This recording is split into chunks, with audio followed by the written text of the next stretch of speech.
今集閱讀博覽為大家帶嚟嘅係幫港出聲博客說書人嘅文章，題目係搔首弄姿換同盟，這就是高市 style。日本首相高市早苗3月訪美拜見美國總統特朗普嘅時候，極盡獻媚之能事，一幕幕低三下四嘅姿態俾白宮嘅攝影師記錄低，並且發佈喺白宮嘅官網之上。美日本來就唔係對等嘅關係，高市咁樣擺低姿態固然唔令人意外，但係令人估唔到嘅係，近日喺會見實力遠遠唔夠日本嘅菲律賓總統小馬可斯嘅時候，竟然都係同一副衰樣喎。據網上流出嘅片段顯示，高市早苗喺5月28號設宴接待訪日嘅小馬可斯，喺樂團演奏嘅時候，高市笑到燦爛如花，搔首弄姿，扭腰輕擺，一邊揮手一邊喺度哼唱。坐喺對面嘅小馬可斯亦都非常之受落啊，好快就加入合唱。一曲完咗，高市早苗更加係大讚小馬可斯唱得好，甚至揚言要幫對方介紹唱片公司。一場外交嘅晚宴，俾佢搞成國際版嘅中年好聲音啊！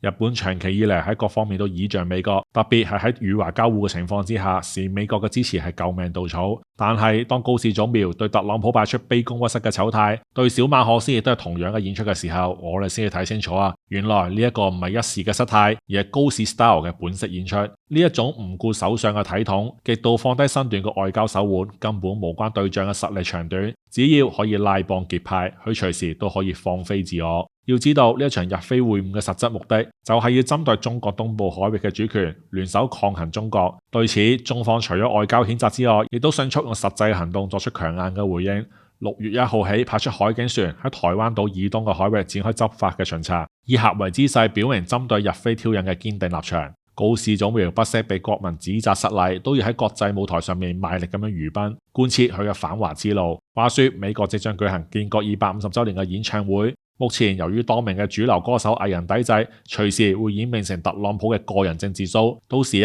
唔知高市早苗又會唔會跨海獻藝，以慰軍心？